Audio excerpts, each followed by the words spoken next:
All right, so this is still week one. So week one is gonna be mostly pain management, but they're still in the sling, so we can't really move a lot of range of motion. So I'm gonna do just some wrist and hand grip exercises.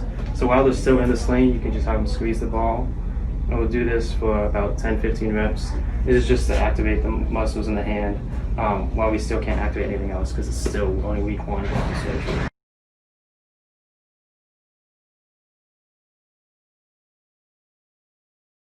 All right, this exercise is the scap set. So right here, the patient's still going to be in the sling. So you're going to ask them to sit up tall and just bring the scapula back towards each other.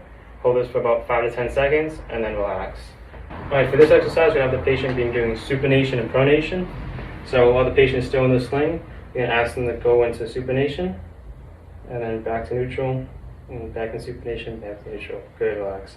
And you can adjust the reps and set as needed for this, and then next you're going to have to go into pronation, so turn your wrist down and back, down and back. And the whole time they're staying in the sling and they're staying this whole shoulder and elbow is staying immobilized. All right, so here are the wrist exercises we're going to be doing. So the patient again is still in the sling. So here they are going to start with wrist flexion. So I'm bringing the wrist down and back up and down and up. And you do this for a set of 3 to 5 or 10, depending on how much strength the patient has. And then you go to wrist extension, so come up and down, and relax. And then let's try ulnar deviation, so pull it away from your body. Good, and back, and away, and back, good. And then bring it towards your body for radial deviation, and back, and in, and back. And again, you can adjust the reps and set for the patient as they desire.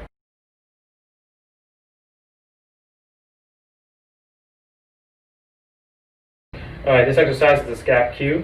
So for here, I'm going to cue the patient to bring the scapula together.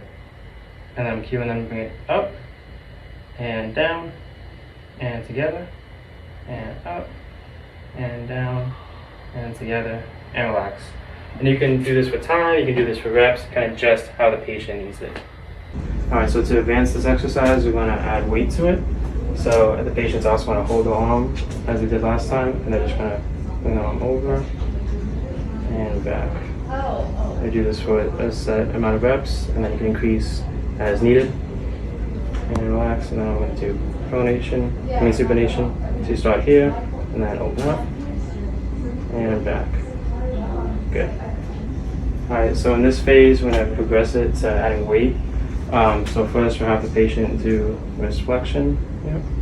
We'll do this for a set, and then relax, and then have them do a wrist extension. Go down with it. Yep. And then relax, and then do ulnar deviation. And radial deviation. And making sure that the patient keeps the arm upright with the other hand during all these exercises.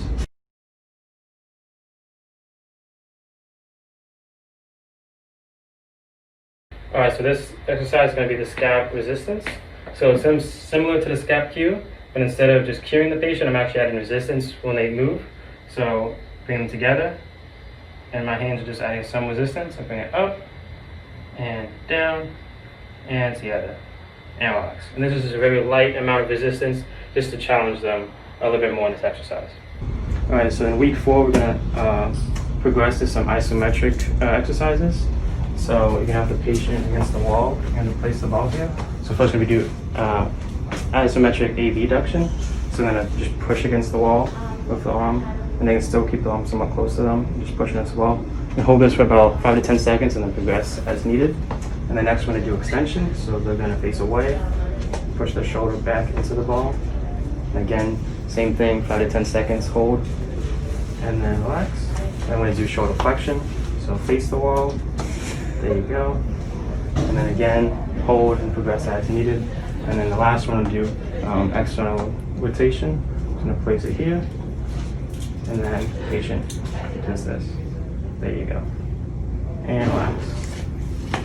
And then for this one, it's going to be internal rotation. So just have the ball in between the patient and the arm. And again, just pushing in with the arm and holding it for 5 to 10 seconds.